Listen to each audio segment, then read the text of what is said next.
ना bilateral trade India और जो यूनाइटेड अरब एमिरेट्स की है वो तकरीबन तकरीबन $84.5 बिलियन की है। $84.5 बिलियन की ट्रेड है इंडिया और दुबई की यूएई की। अब इंडिया जो है थर्ड बिगेस्ट ऑयल इंपोर्टर है और कंज्यूमर है।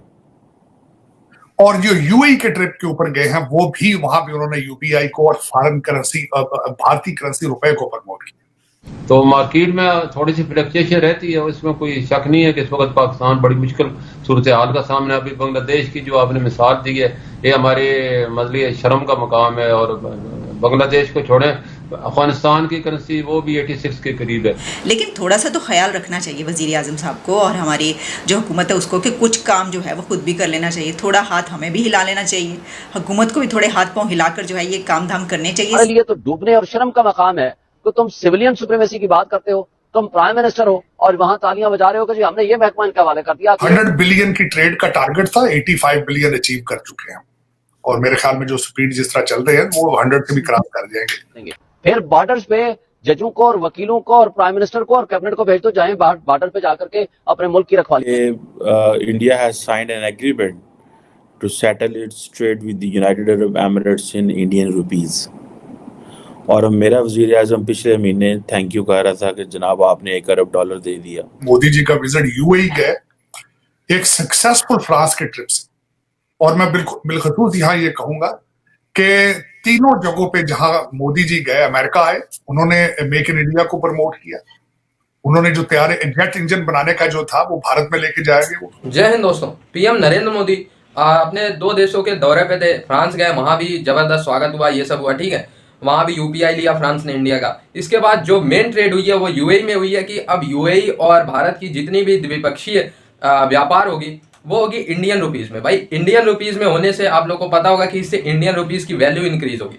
वैल्यू इन द सेंस कि यार जिस तरीके से मोनोपोली आजकल दुनिया में यूएस डॉलर का था पहले, अभी भी है, ठीक है, वो किस वजह से, क्योंकि मैक्सिमम जो द्विपक्षीय ट्रेड होते हैं वो होता है यूएस डॉलर में। बट इंडिया और यूएई का ट्रेड अब आईएनआर में होगा, यानी रुपी में होगा, ठीक है। इंडिया और भी मैक्सिमम कंट्रीज के साथ रुपी में ही ट्रेड करता है, तो इससे क्या है, इंडियन रुपीज की वैल्यू बहुत ज्यादा इंक्रीज हो जाएगी। तो इसको देख के भिखारिस्तान मीडिया में अलग ही हड़कंप मचा हुआ है कि यार इंडिया अपने रुपीज को इतना ऊपर तक ले जा रहा है। और वहीं अगर बात कर ले भिखारिस्तान की तो वो नियर अबाउट डिफॉल्ट है और सिर्फ डॉलर की लोन पे, डॉलर की भीख पे ये लोग जिंदा है। इसलिए क्योंकि आईएमएफ से लोन मांगते हैं तो डॉलर में, ठीक है, और यूरोप से लोन मांगते हैं तो डॉलर में। उनको किया।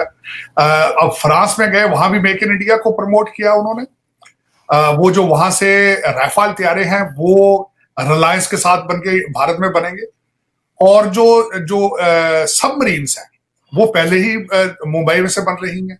और जो एक और बात, तीनों जगहों पे जो मुश्तरका चीज थी कि भारत की करेंसी को प्रमोट किया, यूपीआई को प्रमोट किया है उन्होंने फ्रांस में। दूसरी जो एक सिग्निफिकेंट बात जो मैंने अगले दिन हमारे रणवीर साहब जो है भारत से, उनकी जो मैंने उनकी वीलॉग से देखे, बड़े बड़े सुलझी भी बात करते हैं हमेशा, बड़ी मुदल्लल, बड़ी मैं समझता हूँ कॉम्प्रिहेंसिव। सर आप सर कर्नल दानवीर को, कर्नल दानवीर की बात करूँ, कर्नल दानवीर मेरे is a very dear friend of mine. तो मैं उनकी बात ये कर रहा था कि उनके मैंने अगले दिन वीलॉग से देखा और उन्होंने बड़ी टेक्निकल बात बताई है जो अभी तक मैंने कहीं से नहीं सुनी। उन्होंने कहा है कि कश्मीर में और भारत के अंदर जो सोल्यूशन इंडिया ने निकाला है, भारत ने, वो ये था कि वहां पे सऊदी अरेबिया और यूएई को इन्वॉल्व कर दिया इन्वेस्टमेंट में। अब उसका इनडायरेक्ट ताल्लुक देखा जाए तो वो क्या है, आपको सारे कर्जे जो है सऊदी अरेबिया और यूएई से आ रहे हैं। तो आपको भारत को ये कहने की जरूरत नहीं पड़ेगी कि कश्मीर और उस साइड पे क्या हो रहा है, वो आपको सऊदी अरेबिया और यूएई कह देगा क्योंकि आप उनके कर्जदार हैं। तो ये बड़ी टेक्निकल बात मैंने उनके वीलॉग से देखी। और इसी हवाले से जो मोदी जी वहां पे गए, वहां भी उनको प्रोटोकॉल बड़ा जबरदस्त, हाईएस्ट सिविलियन अवार्ड फिर वहां मिला उनको, बड़ी अच्छी मीटिंग्स रही।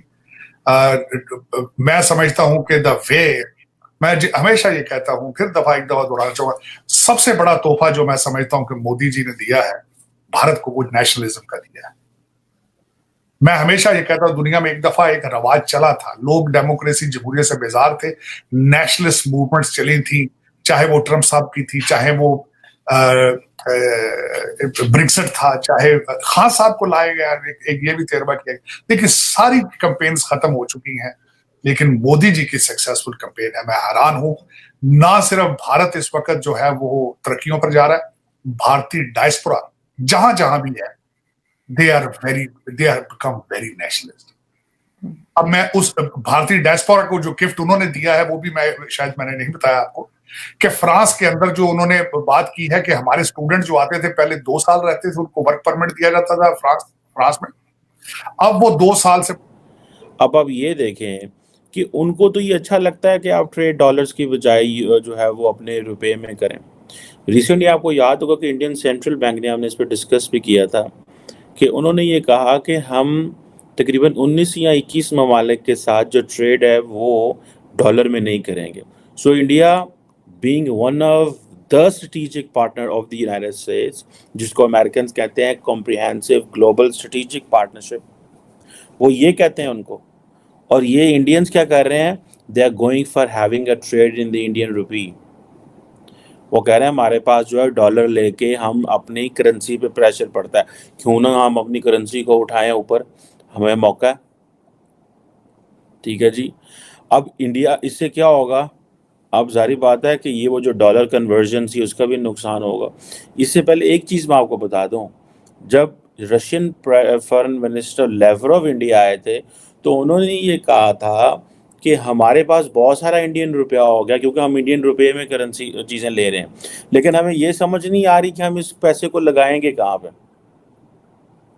या इस पैसे को भेजें कहाँ, बिकॉज वो इंडिया से उस तरह चीज़ें इंपोर्ट नहीं कर रहे थे, लेकिन उनके पास वो कहते हैं we have a sufficient Indian rupee.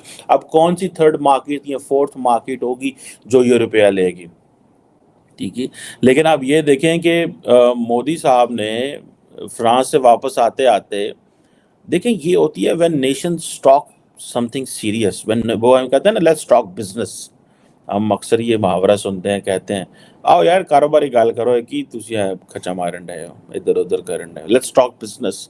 So the business is कि भाई मैं गया हुआ था फ्रांस, रास्ते में तो हमने वैसे पाकिस्तान वालों ने और इंडिया वालों ने, तो इंडिया का शायद आई थिंक बेहतर होगा, हमने तो दुनिया में कहीं भी जाना हो पहले हमने दुबई, अबू धाबी, कतर जो है इस्तांबुल रुकना होता है, बिकॉज हमारे तो डायरेक्ट कनेक्शन ही कोई नहीं है, हमें तो दुनिया डायरेक्ट रिसीव ही नहीं करती ना। पाकिस्तान से डायरेक्ट फ़्लाइट यूरोप की जाती है, एक मेरा ख्याल है पीएई की फ़्लाइट कनाडा जाती है, मुझे किसी ने बताया अगले दिन।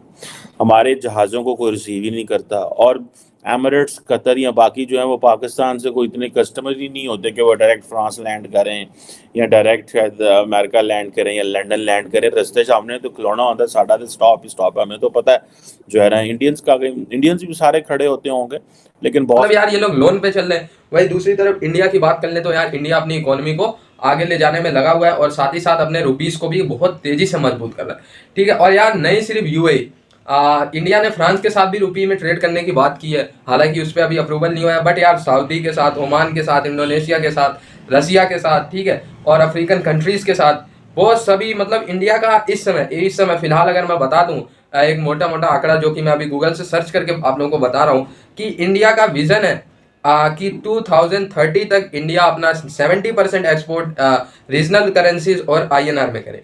फिलहाल की टाइम पे अगर मैं बात करूं तो इंडिया अपने 17 यानी 17% जो ट्रेड है वो आईएनआर में कर रहा है यार, जो कि बहुत बड़ी अचीवमेंट है।